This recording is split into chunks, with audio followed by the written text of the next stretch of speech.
In this video, I'll be showing you the parts of the Phoropter and what they are used for. At the top of the Phoropter, there is a tilt clamp knob that allows us to set the pantoscopic angle relative to the face of the patient. This should be locked into place when you have set it already. Next to it is the rotation adjustment knob that allows for rotation of the Phoropter head around the vertical axis. This should also be locked when not in use. The pupillary distance adjusting knob are found by the two sides of the Phoropter. This helps you to adjust it to your patient's pupillary distance, and you can read it off from the PD scale window. The convergence levers converge the Phoropter apertures. This decreases the pupillary distance for near point testing. Don't forget to return it for your distance testing. The Phoropter can be made level by adjusting the leveling knob.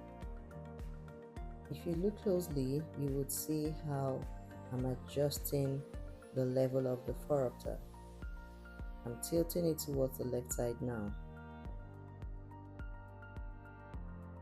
The vertex distance can be altered by the forehead rest knob, which can be found at the front of the Phoropter. Can you see how it's moving in and out?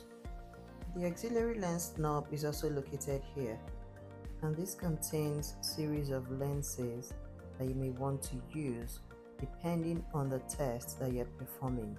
You also have the occluder here, the pinhole, the red lens, the red Maddox rod, etc.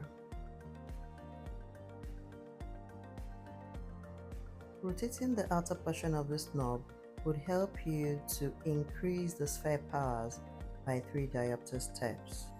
That is when you want to make large sphere changes. You can always do that quickly. The rotary prism can be introduced to generate horizontal or vertical prisms for your tests. Here is our Jackson cross cylinder.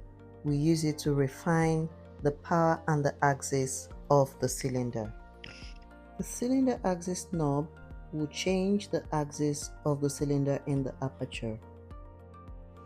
The cylinder power knob helps you to change the power of the cylinder.